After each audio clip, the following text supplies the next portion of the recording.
tansah kajiwa ugi tansah kasalira ing panjenengan sedaya ugi pribadi kula satemah wonten ing dalu punika sedaya nampi nugrahaning Gusti pinanggih kanthi raharja tinebih pito kalih saking sakwarnining sambi kala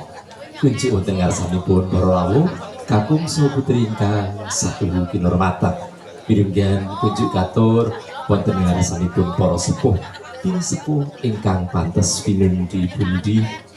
lan kinabekten sestu kepareng pribadi kula merupakan atur kanthi ngaturaken sugeng dalu Om Swastiastu, Namo Buddhaya, salam kebajikan, Shalom, salam sejahtera, Arahayu, Arahayu, Assalamualaikum warahmatullahi wabarakatuh. Ingkang winanting pakurmatan, para rawuh kakung saha putri mirunggan tamu undangan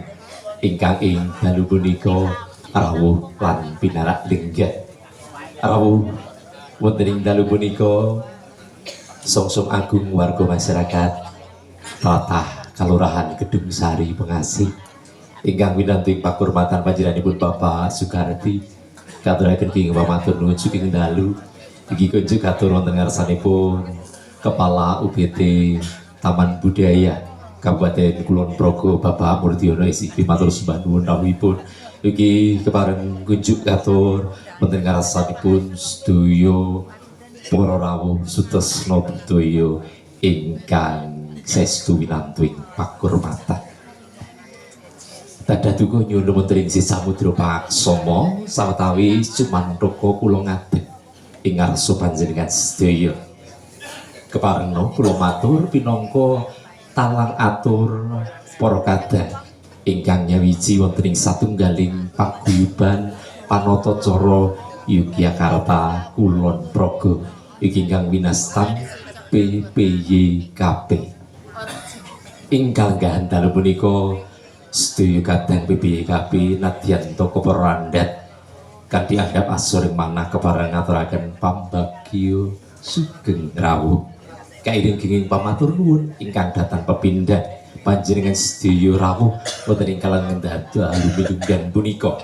ing samangke kadang-kadang Panatacara Yogyakarta Kulon Progo arsa anedaken giaran ketoprak Mataram nurinji wonten ing sanggar banyu sumilir milir Kedung Sari Pengasih Kulon Progo. Pramila kepareng lumantar pribadi kula sawetawis kula matur adicara wonten ing dalu punika pinangka lantaran ambiwara bilih paguyuban Panatacara Yogyakarta Kulon Progo punika sedaya kadang Panatacara ugi ingkang asring winastan MC wonten ing salebeting pahargyan mirungganipun saged panggi wonten ing pahargyan temanten lan sanes-sanesipun. Wonten ing dalu punika ugi pinangka paguyuban ingkang kepareng ngaturaken giaran mirunggan wujuding kesenian ketoprak Mataram inggih kadang-kadang paguyuban Panatacara Yogyakarta Kulon Progo minangka paguyuban ingkang sampun sah nut pranataning pamerintahan mirungganipun Kabupaten Kulon Progo nurinji lumantar Dinas Kebudayaan Kundo Kabudayaan Kabupaten Kulon Progo ugi pinangka mitra ngayahi karya patembayatan kalian Dinas Kebudayaan Kundo Kabudayaan Kabupaten Kulon Progo ugi Taman Budaya Kabupaten Kulon Progo ugi wonten ing Kapanewon Kalurahan lan para kadang seniman seniwati paguyuban wonten ing tlatah Kulon Progo. Ing dalu punika mirunggan sesarengan ngawontenaken giaran ketoprak pinangka angleluri kabudayaan Jawi kados pundi bilih para kadang Panatacara ing samangke pinangka paraga ketoprak la monggo sareng-sareng kula aturi hapriksani ngantos dumugi titi wanci paripurna. Dateng kata lumpen lumantar pribadi kula para kadang paguyuban Panatacara Yogyakarta Kulon Progo ugi kepareng ngaturaken kenging pamatur nuwun mirunggan kunjuk katur wonten ngarsanipun sedaya warga masyarakat wonten ing tlatah RT Sedoso RW Gangsal Padukuhan Milir Kedung Sari Pengasih Kulon Progo matur sembah nuwun sampun kepareng paring iti lan parilah dalu punika PPKB ngawontenaken giaran Ketoprak Mataram datang kata lumpen ugi katuraken ageng pamatur nuwun Sanggar Banyu Sumilir pangarsanipun Roko Masjunan matur sembah nuwun ugi poro-poro ingkang sampun paring pambiyantu prabiyo lan sanes-sanesipun matur sembah nuwun penggilingan bakso Pak Margono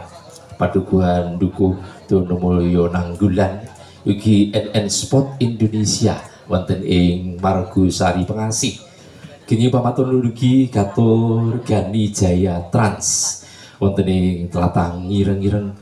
Kerembangan Panjatan matur sembah nuwun Abah Komo Farm wonten ing Jangkang Lor Sentolo dalas doyo ingkang hanyeng-guyung lampahing adicara punika ingkang boten saged kawula sebat setunggal-setunggal matur sembah nuwun ugi kunjuk katur para kadang seniman seniwati ingkang angge karya wonten ing paguyuban karawitan ing dalu punika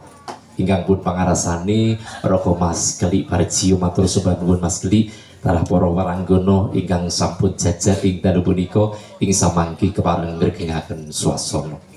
para rawuh kakung saha putri ingkang satu kinurmatan sutresna budaya monggo sesarengan hambriksani giaran Ketoprak Mataram paguyuban Panatacara Yogyakarta Kulon Progo ingkang samangke katindakaken lakon Warok Suro Menggala Suminten Edan C ingkang wonten katebian monggo kaaturan nyaket kaaturan ngangset ingkang sampun caket monggo sesarengan amriksani pramila sumangga katur para kadang seniman seniwati ingkang anggayahi karya lumantar paguyuban Panatacara Yogyakarta Kulon Progo sutresna budaya sugeng hamriksani Ketoprak Mataram paguyuban Panatacara Yogyakarta Kulon Progo ing dalu menika sumangga